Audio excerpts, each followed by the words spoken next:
Okay. So yeah, so in we have 45 participants. Great, yeah, great crowd. Okay, that's great. So I'll just give you an heads up what we did in masterclass 1 and what we are going to do in masterclass 2. Okay. So in masterclass 1, what we saw was why should we learn AI? That was the main thing. And uh, is AI for everyone or not? And what exactly is AI? So what AI compromises of, what technologies are there in AI. We saw what machine learning is. We saw different techniques in machine learning, supervised learning, unsupervised learning. We explored how a data scientist actually works, how he functions, what kind of things he do. Should we learn data science or not? We had some Q and A's, and we also saw why people are using Python, and we kind of discussed on an upper level what artificial intelligence is, how things work in artificial intelligence, and why should everyone learn artificial intelligence.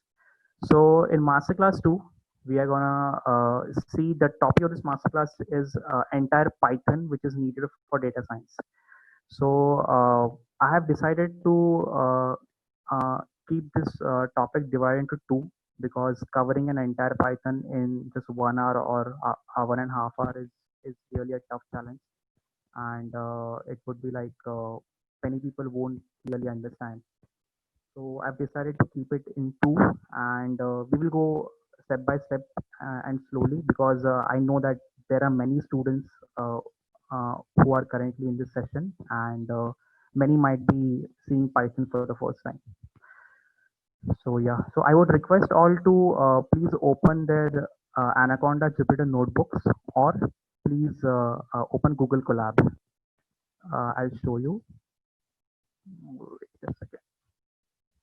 Okay. Okay.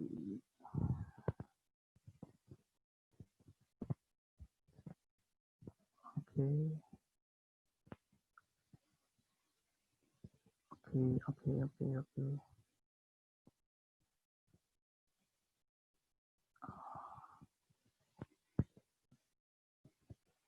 So, so everyone do one thing.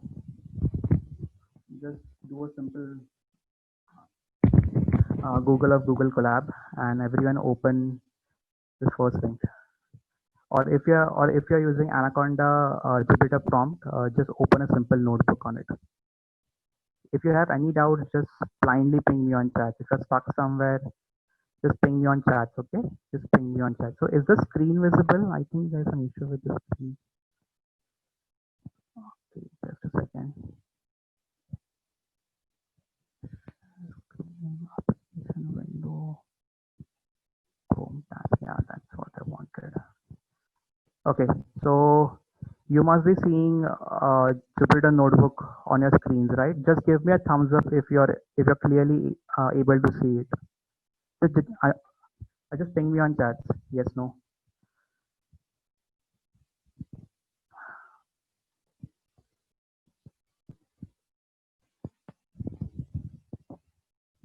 Hello. So is the screen visible? Can just anyone ping me on chats?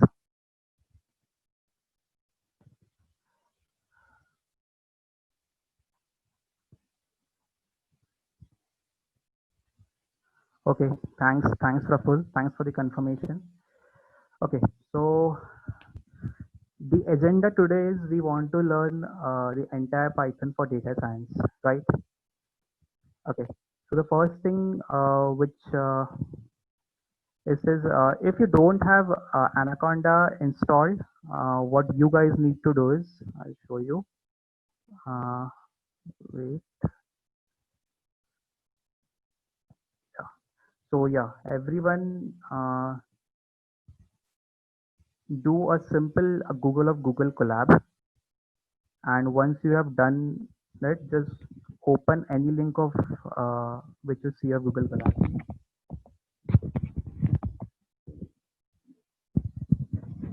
Yeah, so this is the cloud platform, that is platform as a service which is given to us by Google for data science stuff.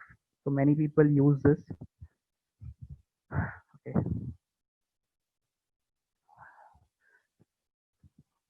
So once everyone is done here, just click on files and do a new notebook.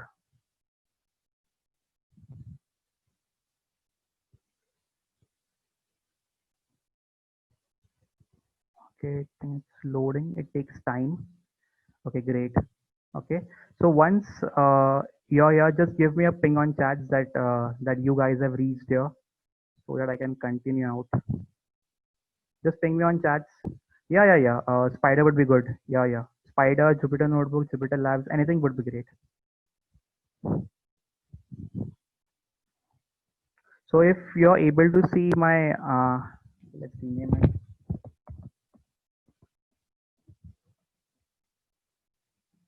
Yeah, class 2.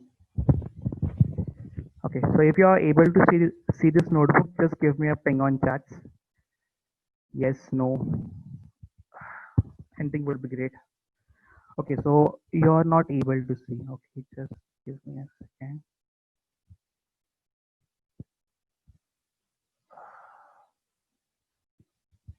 Okay, so is it visible now?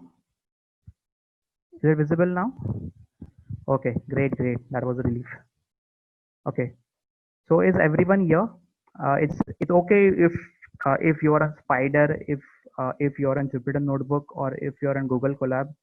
To get started with this session, we just want a notebook to get opened. So I want all and everyone on this page. Yeah, I see a no. Sivaranjani, what's the issue?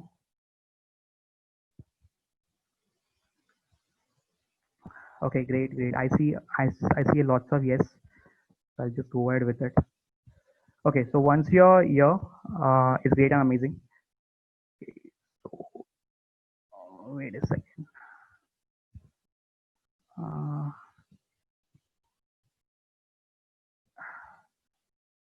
yeah. So are you able to see my Jupyter notebook? Just give me a yes once again. I know this is very boring right now. Yes, no. But to get started, I just want a confirmation that everyone is on the same page. If otherwise people are left behind, then there's no point. Okay, great. So in short, it's okay if you're on Jupyter Notebook, if you're on a Google Colab, it's okay. We just want a platform. Okay, so let's get started. What is Python, and why Python for data science? So if there's any issue, just blindly ping me on chats, okay? Just blindly ping me on chats. Okay, great. So we are gonna get started. So yeah, why Python? Python is in demand everywhere, and Python currently is mainly used for data science stuff. 90% of the projects which are currently done in data science are done by using Python. So in Python, what do you need to get started in data science? You need basic knowledge of Python. You need, it's okay if you don't have the object oriented concept, but at least you must know how to define functions. You must know what is regex. Regex means regular expressions. You must know what basic Python is. Uh, what are the different data types in Python? After knowing this basic Python, you need to know what NumPy is. A NumPy is a library of Python. You need to understand what pandas is, what matplotlib is, what seaborn is. So there are lots of so there are lots of libraries which are used in data science, and these libraries itself are a huge topic. So what we will do today right now is we will see what Python is. So I'm gonna go from the basics, because there are many people who are new to Python and this is the first time they might be coding. So I wanna keeping those people into consideration. I'll start from very basic. So those people who already know Python, they might find this repetitive and something which they already know. But keeping those people into consideration, I need to get started. Okay. Is it just me, or is Sir's voice breaking up? So is it just Ayush, or is everyone facing this issue?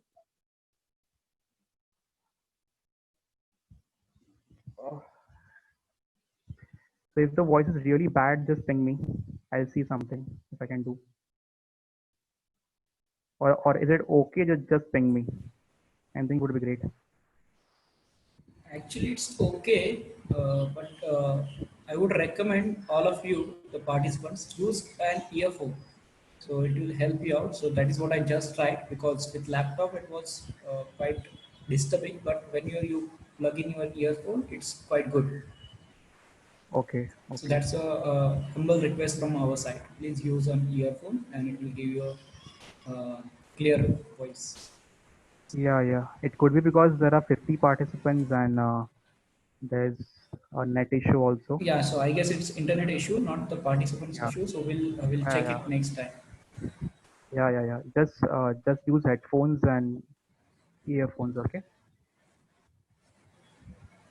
okay, okay. So let's get started. So okay, so Python is a very popular language. It has lots of features. It is reliable, flexible. It is easy to learn. It is free to use, and Python is completely open source. We don't need to pay for using Python, and we have lots of libraries and open source kind of work which is already done in Python. Yeah, so we are gonna use Python for data science, and 90% of the projects in industry currently run on Python. They use Python for it because of the different libraries which Python offer, and because of the great community support we have. Uh, Python is the best option currently in industry for data science. Okay, yeah. So let's start with basic comments. In Python, we don't have the concept of multi-line comments. Don't have the concept of multi-line comments. So we just have single line comments here, and we define it by using a simple hashtag. A simple hashtag is okay. You can. It's not necessary that you need to put the hashtag at the front of the statement. It's okay if you put it later also, and that is how comments are written in Python. Okay, so as you can see in the Jupyter notebook, this is a cell in the Jupyter notebook. So this is a Jupyter notebook which kind of works in this way that we have a cell, we write some code into it, we execute it, and we see the output. In a normal IDE, what happens is we have a normal Python file and we run it. But in data science, what happens is we need to see a lot of graphs. We need to see a lot of data visualization stuff. So it is nice if you have something where we can just write a code, see the output, write a code, and see the output once again. So in this way, the work in data science goes. That is why Jupyter notebooks are very popular. Even great companies like Netflix, Google, everyone uses Jupyter notebook only. We have Jupyter Lab, which is a much better version of it. We have Spider also. We have Google Colab. But the main thing is we have cell-wise execution. Okay. Yeah. So this is how we write comments in Python. So as you can see, I declared a variable spam is equal to 1, but after that we have a comment return. So that comment won't get executed. After that, as you can see, we have a hashtag here, but it is inside the code. So I am here defining a string. Text is equal to, this is not a comment because it's inside quotes. Okay, so if it is inside quotes, it is not a comment. Okay, and we are then just printing the string, and yeah, I'm printing it once again. So people who are on Jupyter Notebook and a Google Colab, if they want to run it, you can run it by clicking the run button at the top, or you can just do a control enter. By doing that, it will work. Okay. So now if you want to do multi-line comments in Python, so what are the ways? One thing is that you put a hashtag at the front of every statement. That is one way. Or the other way which developers uses, we use docstring. So as you can see here, we have triple quotes here at the beginning and at the end. And here I've written Sujit is learning. So here this entire string is commented out. We can say that, but the point is that uh, the main purpose of docstring is not for multi-line commenting. The main purpose of docstring was whenever you define a function. So this is how a function is defined in Python. We have def function name, we have the brackets, we have a colon, and after that we write our statements into a function. In Python, indentation is very important. So what is indentation? Indentation is the spaces which you give in the statement. So as you can see here, this print is at the same kind of indentation level as def. So this will give me an indentation error. So to avoid that, we need to give proper indentation. So in Python, we don't use braces the way we have it in C++ or C. We have indentation, right? And so back to our concept of multi-line commenting, we are using a docstrings. So here, as you can see, I've defined a function name, and here I've given a docstring as this will print name, and I have just printed Sujit here. So let me run this. I've defined the function and let me execute it. So as you can see, the name Sujit is printed, but I want to show you why we define the docstring and how it is important. So as you can see, I am just doing a simple tab shift. Yeah. If I do a tab shift here, you can see a docstring which is being written. This will print name, and this is coming from the docstring which I've defined inside it. And how this helps is this is how the in coding and programming world people write what that function do in Python. So if you write a big code, you can definitely use commenting out and just write what that function do, or you can write a docstring for it. So, but alternately, developers kind of use this docstring for multi-line commenting also. But the actual use of docstring is to tell what the function does. Okay. So up till now, if anyone has any doubts or queries in comments or something, just ping me on chat. Any other issue also, just ping me on chat. This is a simple help function which tells us what the inbuilt function print does. So it gives me an entire information of what print does, what are its attributes, and what do they do. You can definitely search on Python documentation and different kind of other good websites, or you can internally use help function also for knowing what that function do. So any doubts or something up till now? Just ping me on chats. I hope the sound is not breaking. Just bear with it. Next time, I'll definitely try to do better. Any doubts, or just give me a yes on chats if there's no doubts, so that I can go ahead. Hey, thanks, Ayush. Thanks. I hope the sound is okay.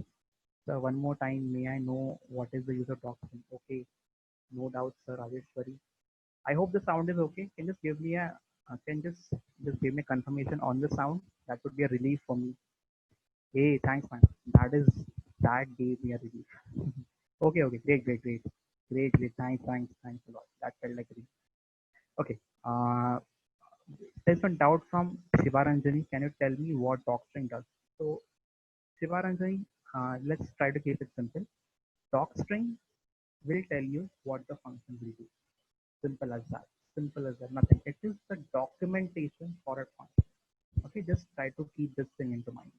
That it will tell me what the function will do. And if I want to tell the other developers what my function is gonna do, what I'll do is whenever I'll define a function, I'll put a docstring there. I'll put a docstring, I'll write here what that function is do. So when an other developer will be working on that same code base, and if he wants to understand what that function is doing, he just do a simple help or a simple shift tab or shift editor, and kind of he will come to know what that function is do. I hope I kind of cleared it. Can you just give me a yes, Shivaranjani? It will boost me up. Hey, thank you, thank you. That felt nice. Okay, so let's get started with the other things.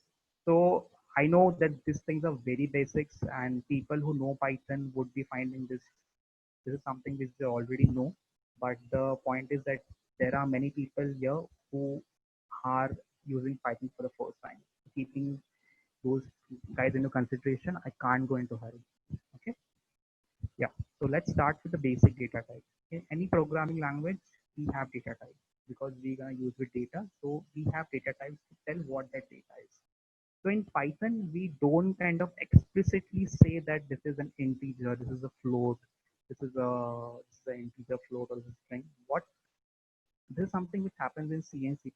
We specifically mention int a is equal to 5, int a plus plus equal to, int b is equal to 10. In Python, we use duck typing. Now, what duck typing does is, what is the concept of duck typing? Okay. So in duck typing, it is like if it quacks like a duck, if it looks like a duck, if it walks like a duck, then it is definitely a duck. Keeping that concept into consideration, if I'm writing something, if I write, for example, a string, Akshay, if that interpreter is seeing that, okay, this looks like a string, this appears like a string, the attributes which I'm reading, the ASCII values or the Unicode values which I'm reading from that typical code or the typical thing which is returned, it appears like a string, then it is a string. On a very layman and on a very upper level, this is how duck typing is, and that is how in Python we define variables. We don't explicitly tell that it is an end float string. We just write it 2, 4, 10. That's it. Okay. So as you can see, we have 2 plus 2, 4. So I didn't define it. I didn't define any variable or something. I'm just writing it, and it is just making sense out of it.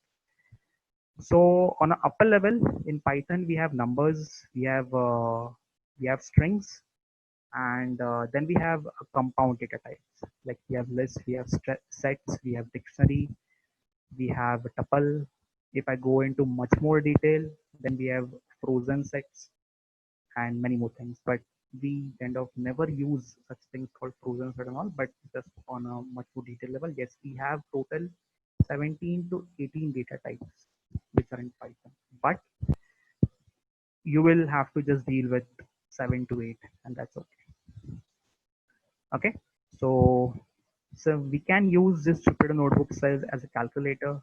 2 plus 2 is 4, 10 plus 10 is 20, simple functions. I am using a division operator for doing a simple division. 8 divided by 5 is 1.6. Okay, so we have something called as floor division, and we have the modulus operator for giving me the quotient and the remainder. 17 divided by 3, 5.667. If I just want the quotient of it, I'm using the floor division operator. It gives me 5. After that, I use the modulus operator to give me the remainder. Okay, on a very, very basic terms, very basic things. I'm starting it right from scratch. This is how we do the exponential operation. 5 raised to power 2 is 25. So we use this double multiplication wale asterisk as the exponential thing. Double time. 5 raised to 2 is 25. 2 raised to 7 is 128. So as you can see, 2 raised to 2 raised to 2. So this is not 2 into 2 into 2, because 2 into 2 into 2 will give me an 8. This is 2 raised to 2 raised to 2. That is 2 raised to 2 is 4, and then I have 4 raised to 2. That is 16. Okay. So this is something interesting. Exponential operator has a higher precedence than minus. So as you can see, when I'm doing an exponential operation of minus 3, it is giving minus 9. But minus 3 square is 9, right? It's not minus 9. So what we do is just put a bracket here and then do an exponential operator. Okay, that is 9. Then we have an equal to sign. This is a simple assigning a variable. I'm just defining a variable width is equal to 20, height is equal to 5 into 90, and then I'm just calculating the area of the rectangle. Okay, this is the okay, here it should be pi into radius. That will be the area of the circle. Okay, simple examples. So now we know how numbers are, how to define a numeric variable in Python. Okay, on a very, very basic thing. So this is something very interesting and not very few people know. As you can see, the underscore variable. So what happens is the last operation which got executed, that value is stored into that underscore variable. It is an inbuilt thing which is in Python, and that thing can be used in the later segment of the code. So as you can see, the last value which was executed was 12.5.66625, and that I'm adding it to price. So price was 100.5. 100.5 plus 12.5625 is giving me 1130,625. So this underscore variable is holding the last value. So sorry, the value of the last operation which got executed. Generally, we don't use this in coding. This is something which is used in the inbuilt functions which have been written for Python. So if anyone gets a chance to see the source code of these functions, you will see a lots of use of this variable, a lots of use of docstrings, a lots of use of that. Okay. So this is a simple code for calculating the area of a circle. We use the input function for taking the input from the user. Okay. The input which we get from the user is by default string, but for calculating the area of the circle, we want it as float. So we will be typecasting it, right? So we have a string, we are typecasting it into float, and after that we are applying the formula pi as code. Okay, we have an inbuilt function round, we are rounding it off. Okay, I might be speeding up, you might be here, but just get a gist of it. This was entire Python in 1 hour, so I need to speed up a bit also.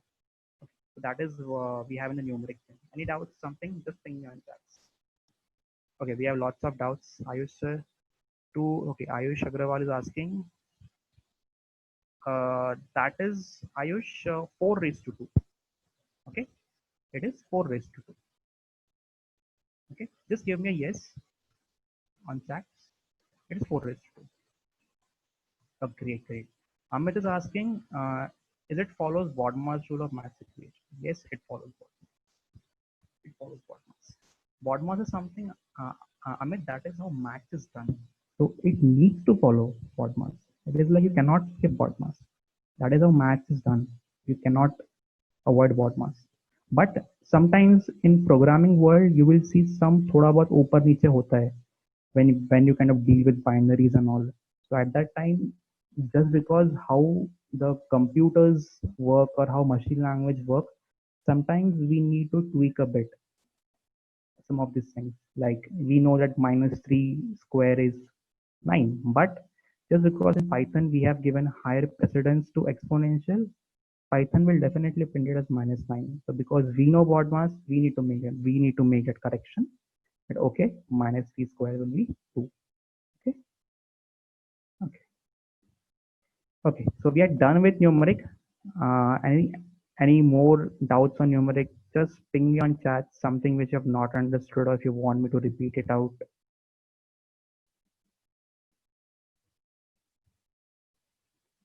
Okay, I take it a yes, as because no one is replying it out. Okay, I take it a yes. Okay, thank you. Thanks for the confirmation, guys. Thank you. Okay, so let's start with strings. I hope the screen is visible. Yeah. So let's start with strings. So as you can see, for defining strings, we can use single quotes, we can use double quotes, or we can use triple quotes also.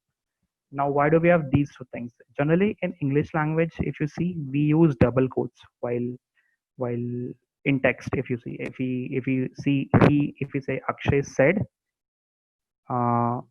Zoom is a great platform. So if you write this thing in English, you will have a simple comma after said, you will have a double inverted commas at the starting of the sentence and an inverted comma at the end of it. And we see whenever we say Rahul's or Akshay, so there's a single comma at the start of it.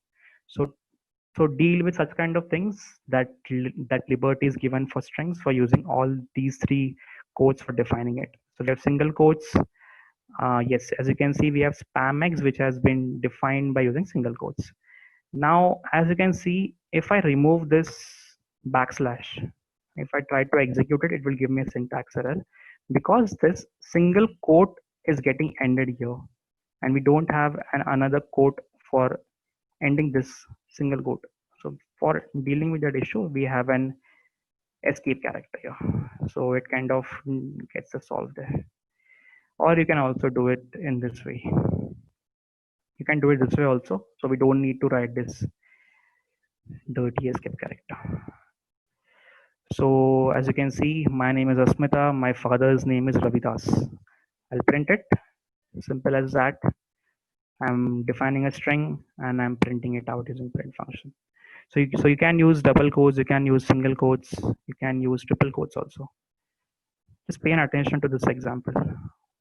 We have single commas at the end, we have double commas inside. Then that is working great. We don't have any syntax error. Now if I don't want to use single commas, I want to use double commas only. I'll just use a backslash here, and that would get my work done for me.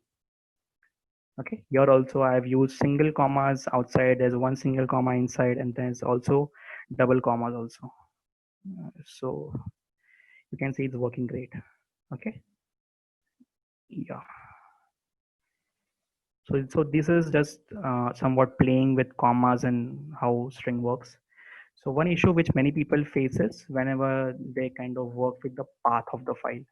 Many times this happens is whenever we use such backslash character. Now here you can see here we have backslash n. So that is being read as new line, then name, because that is how it is defined in the programming world language. So what do we do here? We can use a simple R at the starting of the print function to get us done with it, or we can use a double slash also. So let's see if it works. Yes, you can see it is breaking right now because your slash n means new line. Let me do this. It works. So it works like an escape character. Okay, great. This is the just one and the same thing only, nothing different. Okay, so yeah, one thing, if you run this string into a cell, you can see that you have slash n's here. You will also see slash t's here. But if you run it, if you run it using print function, it just removes all the slash n's and slash t. It does that formatting for us. Okay, and strings we use operator overloading. So we have 3 times into un, it will kind of multiply it on 3 times and it will add it to IUM. So this is operator overloading. Okay, that's how it works. So if you want to join two strings, just use a simple plus, that is for concatenation. Okay.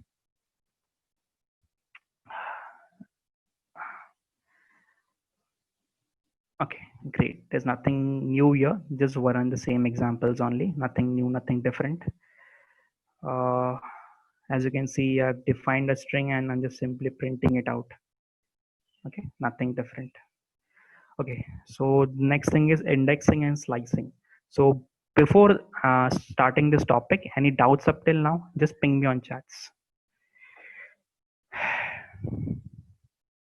Any doubts, or just give me a heads up. Thank you for the confirmation, Rajeshwari, Kalyani. Just give me a heads up if the sound is okay. Just send me yes if the sound is okay. Hey, thank you. That was a relief. That is a big relief. Big relief. Okay, I really don't know why the sound break first time. Okay, so let's start with indexing and slicing. So this is something which makes Python very special and makes Python very interesting for data science. That is indexing and slicing. So this is a very important concept. So just kindly pay attention. Very easy, but very important. And this is concept which is used in list, tuples, and many other data types also. But whichever data type is iterable, every data type which is iterable, you will be using indexing and slicing there.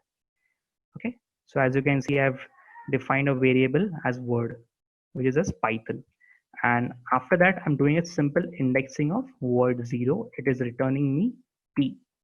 So in Python, indexing starts from 0. In C also it starts from 0 only. Ruby is the only language where it starts from 1, I guess.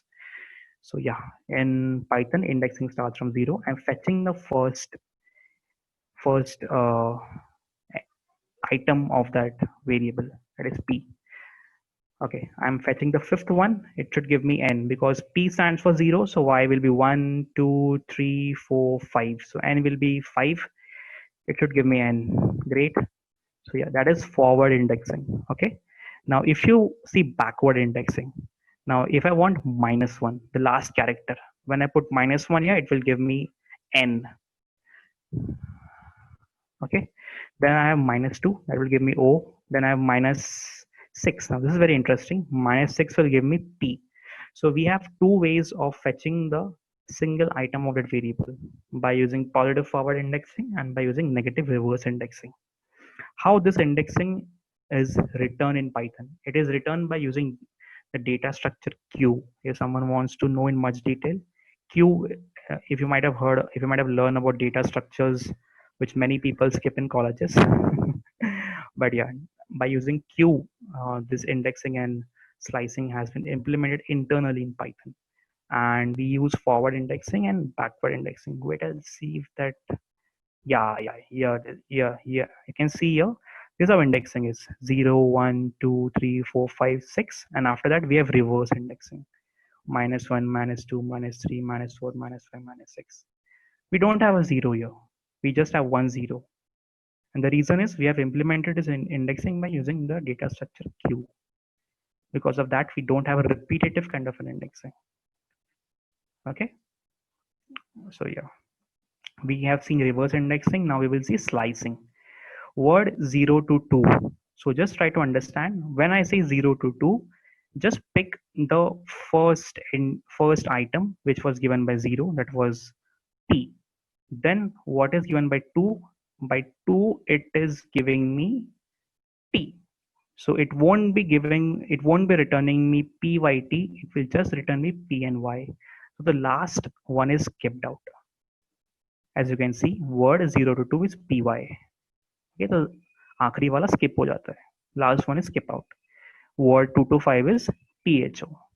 Okay, so let's see what is 2 here. 2 was t, right? 2 is t here. And what is 5 here? It is, let's see, h is 3, 0 is 4, and n is 5. So last one is kept, tho, right? Tho. Okay, so it is not like last one is kept. Don't remember this in the same way. If you see here, if you see this indexing, when I was calling 0 to 2, just see here, 0 to 2, it just have py in the middle. You see it very well. It just has py in the middle. That is why it was returning me just py, because this is how indexing works, if you get a hang of it. Okay. Yeah. So now here you can see we don't have the upper slicing indexer, we just have the lower one. So that means that up till 2 I want everything, up till 2 I want everything. So I have py here. Then I have from 4 I want everything. I have the front one but I don't have the back one, so it means that from 4 I want everything. Then from -2 I want everything. So what is -2 here? So -2 is this. From -2 everything, that is on. Okay, slicing will always work from left to right. Just make a sense of it. We will always be slicing from left to it, left to right. So -2 was giving me this index from this to up till the end of it. Okay. Okay. So if I want to print the entire thing, this is just a trick of it. Word up till 2, from 2, it gives me Python. Up till 4, from 5, it just gives me Python. Okay. We have negative indexing. We have zeros for it. Oh, this is interesting now. In Python, we don't have indexing of 42. So it gives me an index error. Okay. But if you do a slicing, from 4 give me up till 42, it will give me on. So it won't give me an index error here. It will just return me what is fetched. What is not fetched, it won't return me. No index error. From 42, give me something, nothing. It gives me an empty thing. Okay, one more thing. Python strings are immutable. So what is mutable and immutable? We will be seeing this concept. But before that, any doubt in indexing and slicing, just ping me on chats. Just ping me on chats if any doubt on indexing and slicing. If my speed is high, because I'm feeling that I'm kind of rushing a bit. I don't know. It's not my normal speed. I take it very slowly, but seeing a time constraint, I need to hurry up. No doubts? Great, great, great. Yeah, it's comparatively easy, right? It's very easy. Python is easy. Yeah. Okay, great, great. So I'll just take it as a confirmation and start with the next topic. Okay. So the next thing is immutability and mutability. Okay. So what is immutability and what is mutability? Just in simple terms, understand this thing. If we are allowed to change the data type, that is mutable. We can change it, that is mutable. And if we cannot change it, if we cannot modify it, that is immutable. Simple as that. If we can change that data type which is defined, it is mutable. If we're not allowed to change it, it is immutable. Simple as that. Keeping it very simple and very in a very layman way. So strings are immutable. Apart from strings, what else are immutable? Tuples are immutable. We'll be seeing what tuple is. Tuple is immutable. Lists are mutable. Okay. Strings are also immutable. Okay. So as you can see, we will see how strings are immutable. Now I try to assign this j to the first element of word of 0. That was p in Python. It is not taking it. It says me that item assignment is not supported because strings are immutable. You cannot change the value. Now, for example, if I want to print Jython instead of Python, so what should I do? I'll just do one thing. I'll just fetch the rest of the part of Python, and I have J, and I just concatenate it. So that gives me Jython. That is how we will be doing a workaround out of it.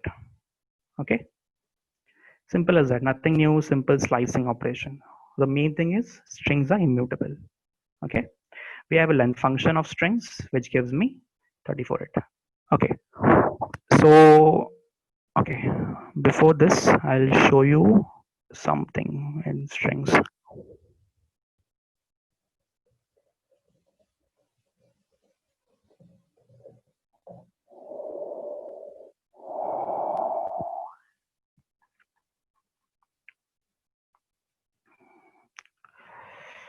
बहुत सन्नाटा है आज class में.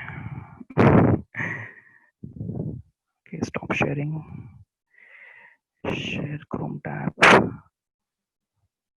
Yes. So is everyone able to see this W3 school page? Just give me a yes on chats.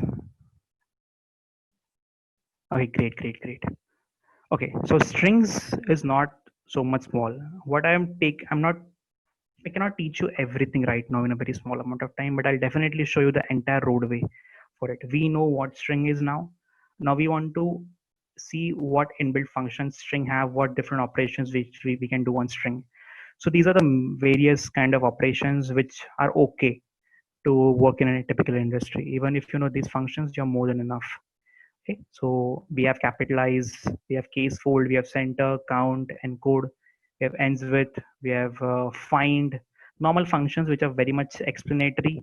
Capitalize will capitalize the first character, ends with will tell whether it is ending with that or not. Count will give me the count, center will recenter it. Then format is used for print function. We use kind of format with it. Then is alphanumeric will tell me whether it's alphanumeric or whether it is decimal or whether it's alphabet, it is digit or not. Very basic functions. We have join, then we have lower upper, which kind of converts the string into lowercase and upper cases. We have L strip, that is lower strip and a right strip. Then we have right find, replace. So just go through these functions. It will give you a good idea of what string is, and this is more than enough to get string okay. Okay, so yeah. Hmm. Okay, so next thing we will be starting is list. Okay, so what in today's session we will be completing all the data types. We will be covering list, sets, and dictionaries. So once we are done with this, then in the next session we will be covering the other important things which are needed, like we will be seeing loops, for loop, if loop, the basic things that we will be seeing functions, and we will see the other things which are needed for data science. Object oriented programming is not needed for data science. It is needed when you start writing the backend for a product, but in most of the cases, it is not needed. So I won't be covering object-oriented concept, but apart from that, the other section of the Python we will be seeing there. Okay, so let's go with list. Simple as that. It's a compound data type. I have defined a list here. Okay, it's of squares. It is versatile and simple. We are fetching the first value in list, and the same indexing and slicing concept which we were using in strings, that same will be applied in list also. Okay, 0 will give me the first one, -1 will give me the last one. Slicing works in the same way in which it is working in strings. Okay, if we have put a simple colon here, it will give me the entire list. Okay, you can use a you can concatenate that list with another list by using a plus operator. Lists are mutable. You can change the values of a list. I've defined a list. Cube is equal to this. 65 is not a cube. I want to change it. I'm just assigning cube 3 is equal to 64. It will get changed. Okay, so we can change the values of a list. This is an example of mutable data types. So lists are mutable because we were not allowed by Python to change the values in string, but we are allowed to change the values in list. Okay, we have some functions in list the way we have those in strings. We have append. What append will do, it will add that element at the end of that list. Okay, I have not defined it here, cubes. That is why it is telling me this. I'll just define your cubes here. I'll append it and do it. So as you can see, I've appended 265 at the last of it. It also appended 7's cube. Okay, so we had a list 1, 8, 27, 65, 125, and I've appended these two values to it. Okay, so we have another list of letters. I'm fetching some values by using slice. No, I'm here changing those values by using slice. As you can see here, CD are small. Okay, here small. I'm changing the values from 2 to 5 to capital. And as you can see, we are able to change it. This is a pure example of mutability of list. Okay, this is a very popular question which is asked in Python interviews. What is the difference between list and tuple? Every interview will ask you this. This is very basic. So major difference is lists are mutable, tuples are immutable. And what are the other differences? Other differences can be like tuples are when you use tuple in code, it kind of speeds up the code. It's like the computational time is less in tuples, but in list it takes more time. And where are tuples used? Why do we need tuple if we have list? Tuples are used when you don't want the thing to get modified.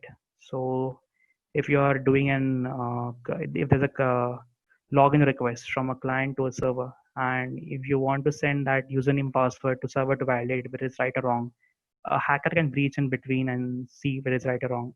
We encrypt the code, we encrypt the data, right? But if we use tuple there, tuple itself is immutable. So hacker cannot change the value there. It will be one and the same thing. So this is one of the use case where tuples are used instead of list because we don't want the value to get changed. Okay, because other than that, everything is same. The functions are same. Many things are same. The only thing is that we cannot modify tuples. We can modify list. Okay. If you want to remove it, just assign them to a single empty list. It will get our work done. If you want to empty the entire list, just select the entire list by using colon and just assign an empty list to it. Even if you don't write colon, even that would be good. Length is a function which is tell me what is the length of the list. Then we have a list inside a list. Now, as you can see, we have list inside a list. So now here is a tricky part when you do indexing. So as you can see, when I do x of 0 here, x of 0 is giving the first list because at the first position, I have this list. Now inside this list, I have my data. So I have at 1, I have b here, right? So when I do x of 0 or 1, it gives me b, right? Then this is this basic example of Fibonacci series, very basic things which you can do. Okay, so we are done with list here. Any doubts here? Just ping me on chats. Just give me a heads up, yes, if things are okay. I know it's easy. Great, great, great. You must be finding it very easy, right? If people who might have seen this for the first time only, they might be finding it somewhat different, but things are very much easy. Okay, so, okay, just a second. Okay, any doubts up till now? Just ping me on chats. No doubts, then I think we are good with list, string, and numeric data types up till now. Okay, just a second. Chrome tab, Chrome tab. Yeah, so if you want to see the different functions of a list, yeah, here we have different functions of list. We have length, we have max, minimum, we have typecasting list, which we use for converting tuple into list. We have methods called append, count, extend, index, different functions. Covering all these functions won't be possible seeing the time constraint, but I would really recommend you all to go through each and every function and execute it, because it's okay if you see it and you understand it, but when you code it on your own, that is where the confidence grows. I would highly recommend you to go through this website. You can go on tutorials point, W3 School, Dataflare, Real Python. I think that are good. If you are a beginner, this tutorial point is more than good. If you are an intermediate guy, an IT employee, just go with Dataflare. That is a good site, or Real Python. That is nice, or just the final documentation of Python. That is the best. Okay. Yeah. So back to our what does extend does. Extend is used for combining two lists. Whenever you want to combine two lists, that is why you use extend. Okay. Okay. Uh, just a second. Okay, great. So we are done with lists. So yeah, there's a deeper thing which is called as shallow copy and deep copy. And this is a very common question which is asked in interviews, and very few people know this thing. Not few, but at least definitely not many people know it. So what is shallow copy versus deep copy in Python? So here you can see I've defined a list here, and I have one list inside and another list. So I have a 3 5 list inside and another list, and what I'll be doing is I'll do two copies here. First is the shallow copy and the other one is the deep copy. So what happens is in shallow copies, sorry to interrupt, just give me a second, just give me a second.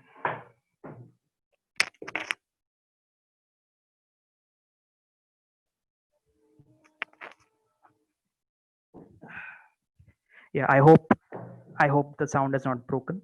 I hope I'm still audible. Okay, just give me a yes on chats if I'm still audible clearly. Great, great, great. Thank you. Okay, so where were we? We were on copies. So we have shallow copy, we have deep copy. So I'll explain you what these two things are. This is a very intermediate interview question which is asked by many people. Okay, I will have to. Okay, let me show you. How should I show you? I'll show you from a site only. Hmm.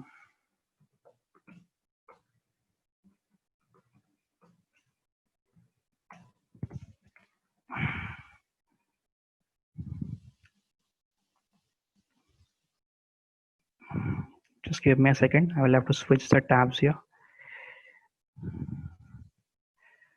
Chrome tab. Yeah. So yeah, this is where we are on Geeks for Geeks, and I'll try to explain you how shallow copy and deep copy works. Okay, do we have an image? Yeah. See, this is how shallow copy works. I have defined a list here. It is a bag one. We have Mandy, Ron, Rikup, and Bayek here. And this is one list, and this is another list. And this is the shallow copy of the list. Okay, so what it is doing is it is pointing out to the same data type. It is pointing out to the same variables. So whenever I will be modifying one, the other gets modified. That is a trick here. Whenever I'll be modifying one, whenever we modifying the copy, the other one gets impacted. But in deep copy, that is not the case. When you do a deep copy, two separate instances are created here. So that is a difference. That is a major difference, which is in deep copy and shallow copy. Okay, I'll show you with the Python code. Okay, Chrome tab. I really need to find a way of switching the tabs on Zoom. Every time I need to stop it. Okay, so this is how we'll be doing. Our first function is shallow copy. We are copying it. The other one is deep copy.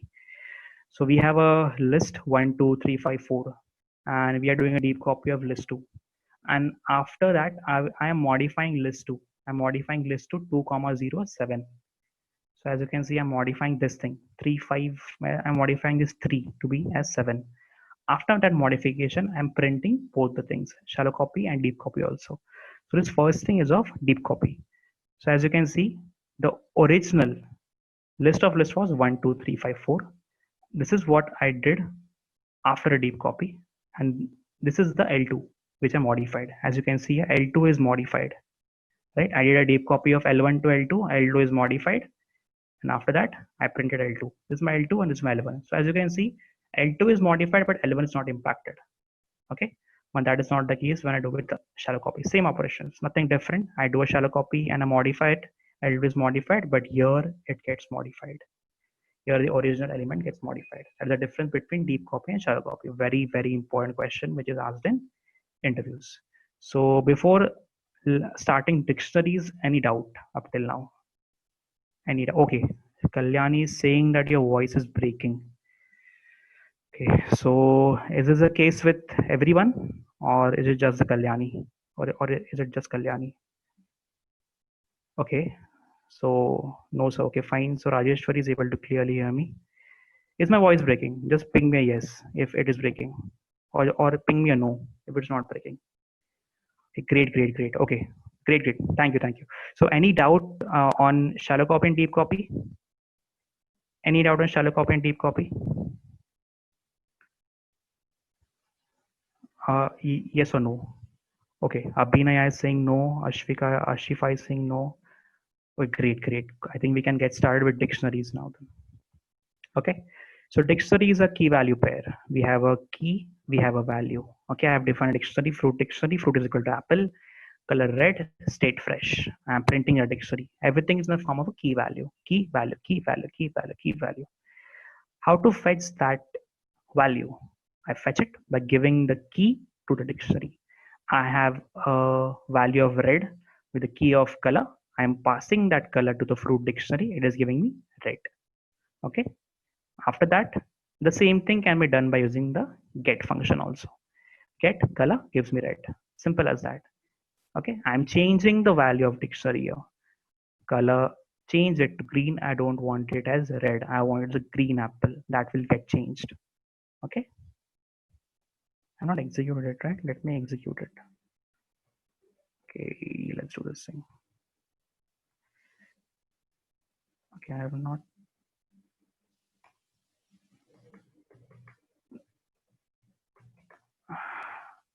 So as you can see, the value of color is changed. So just make a guess. So what are dictionaries? Whether they are mutable, immutable? Can you just answer this question in chats? If I ask you, what is dictionary? It is mutable or immutable?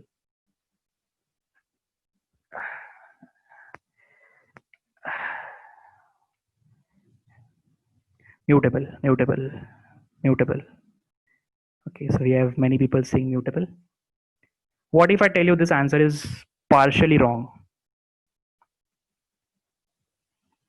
If someone asks you if our dictionaries mutable, tell him no. Tell him no. I'll tell you why. See, this part, the key part of the dictionary, that is fruit, color, and state, this part is immutable. Only immutable data types can take this part. And the value part is mutable. That is the thing. On an upper level, we can say that, okay, fine, lists are mutable, but it's wrong. It's not that thing. Keys are immutable and values are mutable. Okay, so that's a difference. So if someone asks you in an interview what is dictionary, mutable, immutable, explain them this thing. Okay. Okay. Okay. Looping through a dictionary, simple looping, printing it out, nothing different. This will give me the keys of it. If you can see, apple, color, state, just printing the keys of it. Whatever I want the values. This is how you can get the values, or you can use the get function. Simple as that. Okay. Printing the length of a dictionary, simple as that. Changing the values. If you want to remove the elements from dictionary, use a pop function and you can remove it. You have remove color. As you can see, there is no color. We only have the keys of fruit and state here. Making the copy of a dictionary. Okay, so we have a copy of it. Okay, one more question. Can you tell me, is this copy is a deep copy or shallow copy?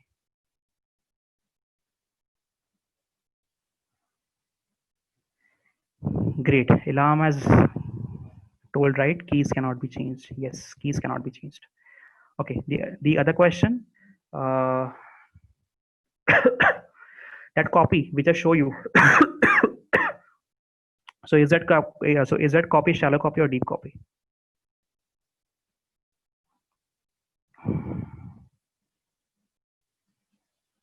It's okay if you're wrong.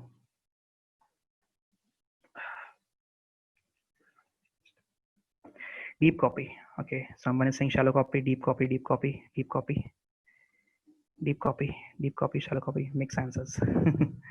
Okay, just try to understand this thing. If you go to the shallow copy and deep copy, see, whenever you're doing a deep copy, I have copy dot deep copy. Okay, whenever you were doing a shallow copy, you had simply copy. Okay, so it was very straightforward. It was a shallow copy. Where was it? Yeah, it's a shallow copy. Okay, tuples. So I won't go to the tutorials point and W3 school and show you the functions of dictionary. It's the one thing I've showed you for string, I've shown you for list for saving your time, and I won't do it. Okay, so I've told you what dictionary is on a very brief level. For understanding different functions of dictionary, you can go on these websites and just check out through it. Okay. We'll see what tuple is. We already saw what tuple was on a very much detailed level. Tuple is ordered and it is unchangeable. Yes, it is immutable. It is immutable. We use round brackets to define it. Okay. So the entire slicing and indexing works on tuple the same way, nothing different. Accessing elements, same way. We are slicing it out, same way. We are typecasting it here. Just see this beauty. We're typecasting a tuple into a list. Okay. Tuple also don't follow item assignment because they are immutable. Okay. But you can concatenate tuple. You can definitely concatenate them. Okay. Type is a function for seeing the data type of the variable. Okay. Now we have sets. So any doubt in tuple? Tuple and dictionary? If no doubt, just give me a yes. Yes. Okay. Great. Great. Thank you. That felt nice.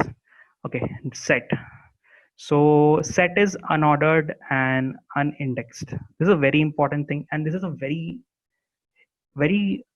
basic and a very important question which many Python developers don't know. If someone tells you, tell me what the difference between list, set, dictionary, and tuple, bang on. The person will fail in one property or something, and the interviewer will catch him somewhere. This is a very basic doubt, and everyone must know whether they are ordered, unordered, whether they are mutable, unmutable. The very basic things, and you should know it very detailed. Okay, this is a very important question which many people get confused at time of interviews. In sets, we cannot have duplicates. First point is that. Okay, very important point. In sets, we cannot have duplicates. In other thing, set is unordered. So okay, so one more question: if set is unordered, can we apply indexing and slicing on set? Just tell me yes or no on chats. If set is unordered, can we apply indexing and slicing on sets? Okay, Ashifa is saying yes. Sam is saying yes. Okay, let's see. Okay, let's see. If you're saying it can be applied, let's see. Okay, so I have a set here. Okay, it gives me an error. Set is not subscriptable. Why? Set is unordered. If you don't have an order into a data type, how you're gonna fetch it, right? When you'll be asking, give me the zeroth element, the first element, second element, but set itself is unordered, so it won't understand which element 0 and 2. It is unordered. Okay? This is where many people fail in interviews. This is very important, and people ask. Even I ask the many people who give interviews very basic question. Tell me difference between set, list, tuple, dictionary, and they fail in one thing or the another. They definitely fail in sets when it comes to duplicacies, when it comes to this indexing and slicing. They fail there, and this is a very small things, and it creates a very bad impression because these are very basic things, and you should understand this thing. So clear, set is unordered. Okay, so we cannot index it, we cannot slice it. We can loop it. Okay, we can add elements to a set, we can update it, we can remove it, we can do a pop, we can do a union, we can do an intersection. So you might have heard about sets in mathematics, right? That is the exact set which is defined in Python. No difference, no difference. जो sets तुमने maths में सीखा था वही set है ये, कुछ कुछ अलग नहीं है. So every operation which you did on that set in mathematics, you did an intersection, you did a union, right? So every that operation is applied on this set also. That set is this set. Okay, so we are done with sets, we are done with the entire data type. So we have seen basic data types which were numeric, we saw strings, we also saw compound data types, we saw tuple, list, dictionary, list, tuple, dictionary, sets. There are many other things like we have frozen sets and many other things, but it's not that important. Up till now, any doubt on data types? Okay, just give me yes or no. Just give me yes or no. Okay, Meera has a doubt. If you have a doubt, just ask. Okay, Meera, I'm waiting for you. 5 seconds. If no question, I'll go ahead.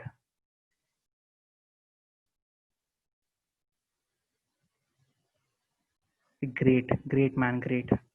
Okay, so next we will do looping and iterating. I know it's past, it's 6:20, but I think we should get done with this because if we get done with this, then in the next session I can, if I want to start, I can start pandas, I can start numpy and these things, because that is more important than this thing. It's a very basic things, and this is something which you can uh, these are like basic things. This is like tip of the iceberg of Python. If you अगर ये समझ के आपको ऐसा लगता है आपको Python आ गया, no no no no, Python बहुत बड़ा है, पाइथन इज ह्यूज. पूरी पाइथन पे एक बुक लिखते हैं बड़े बड़े लोग. सो पाइथन बहुत बड़ा है. We are just seeing the tip of the iceberg. I am not demotivating you, but I'm telling you the actual fact. But this Python is more than sufficient to get you started. Is more than sufficient to get you started in any kind of thing, whether it is web development with Python or whether it is data science with Python. With web development, you would need much more things like by exception handling, by file handling, then oops concepts and other things. But in data science, we don't need oops a lot, so we won't be seeing oops. Somewhat we would be, we हम लोग try catch भी इतना नहीं करेंगे, बहुत कम करेंगे, so we won't be seeing that. But from data science perspective, we will be covering all the things which are needed. So let me complete this thing. Looping and iterating statement. Basic looping is एक काम को बार बार करना. If I want to print my name 10 times, I can write a loop and I can print it 10 times. Simple. Looping. Iterating. Iterating means like एक iterate out करना path में से. अगर A2 है तो give me an answer as yes. So that is a iteration. अगर A2 नहीं है तो give me an answer as no. That's a iteration. It is iterating. Okay. Looping is like we are doing the same kind of thing many times, looping it out. So you would see some very interesting things in this thing. Okay, so I have a list here, and as you can see, I have, this is a for loop. In okay, so very important thing. In looping, we have while, we have for. Okay, we have these two things in Python. Generally, we use these things only. Okay, we in C, the way we do I is equal to 1, then I plus plus and I condition, that is not how the structure of looping is in Python. In Python, it is simple for I in the iterative data type, and we can just start the looping part. That is how the for loop structure is in Python. And while also it's similar, while condition, and get started. Pay very close attention. We have colon here at the end. Okay, these are something which are only specific to Python. We have colon, we have indentation. We have colon, we have indentation. We don't have brackets here.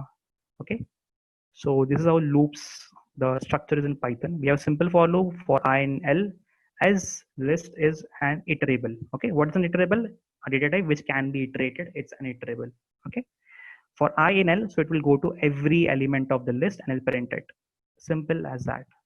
Okay, I will be iterating over a string. Simple, it's a string. I'll be iterating on it and I just print it out. Next is for else loop. Okay, so what interesting here is it will execute the for. It will execute this for loop, and after that it will execute this else also. But if I put a break here, it will get me out of that loop. It will get me out of that loop, and this else won't get run. Okay. So if you see the output of this, first is simple list iteration, iterating out and printing it out. Simple string iteration, Python is being iterated and printed out. For else loop, the iteration is done and the else statement is also executed. But when you have the break in picture, so understand this thing. For I in S, so what is there in S? I have Python. So for I in S, it will be printing the P first, print P. After P, it gets a break statement. It goes out of that loop. Next thing, don't get printed. Okay, this is a for loop. So any doubt in this section of piece of code? Just ping me on chats. Just a quick heads up. Yes, no?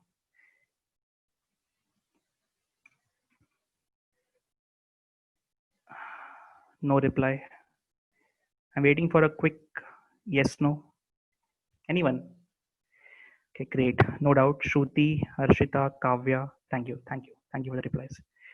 Great, great. Okay, so we will see the next part. That is break, continue, and pass. So pass is something which will be new to the guys who are, I don't know if we have pass in Java. I don't think so. In C, C++, we don't have pass. So what pass is used for? It is used for writing empty loops. On a frank thing, pass is used for writing empty loops. So whenever you want to write empty loops, we use pass. What does break do? It will get you out of that loop if a typical condition gets satisfied. The condition is satisfied. If you want the thing, if you want the flow to get out of that statement, break is used. Continue, it will skip that typical condition and will take you to the next iteration. Okay, somewhat confusing, and yes, you will be understanding with this example. So as you can see, string is Python is love, and first we will see break. Okay, so what is the condition here? When we have the letter E or when we have the letter S, just do a simple break. Okay, so whenever the first letter E or S is received while iteration, it will do a break. The first S is received after Python I. The code is broken. The code breaks here, right? We have an output of Python I. The next thing is continue. What does continue do? Continue skips that condition when the condition is met. Okay, so the flow is like the condition is met. We have continue. It instead of going down, the flow goes back to the for loop. Okay, that is how it works. So what is the condition here? So as you can see, whenever you will be having E and S, that the below statements won't be executed. So as you can see, we have Python I, the S is skipped, and we also don't have E here, right? So E and S is skipped. That is what continue do. And what is pass doing? Pass is doing nothing. Okay, it is just for using for empty loops. Okay, this is a general way how for loops are used. Range. Okay, so it's a very important question. What range is? Range is an object. Range is a iterable. Range is a function. Okay, this is a question. What range is? Explain range and all. So yeah, you can say this thing. Range object be a range iteration iterable be and range function be a. Okay, so get started with it. For I in range 5. So what range will do is it will from 0 up till that number, it will create an iterable for me. So what it's doing is range 5. It is creating an iterable for me from 0 to 5. And I'm printing at every iterable with the end is equal to space. So from 0 to 4, everything is printed because the last one gets skipped. I explained you in indexing how it works, right? The last one gets skipped out. Okay, so the next thing is from 2 to 9. So I want the iteration from 2 to 9. So it will give me from 2 to 8, as you can see, right? And the next thing is here the increment is from +1 +1. I want the increment as -1 +2 +3. So you can add a third argument here as 3, and it will be incrementing that thing by 3. So as you can see, this is just like printing the 3's table: 15, 18, 21, 24, right? So this is how the range is. I think the next thing is functions. Okay. After functions, we will be seeing regex. I think we are good with today. We have all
go through this, because even if you understand it now, after few time you would forget it. So keep practicing, keep learning.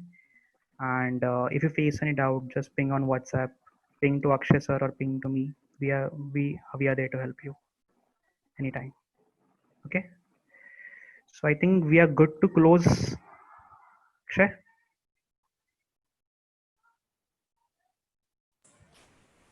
Yes, we should. Okay. Yeah. So So that's it, guys. bye Bye, everyone. guys. Bye everyone. Have a great night. Yep.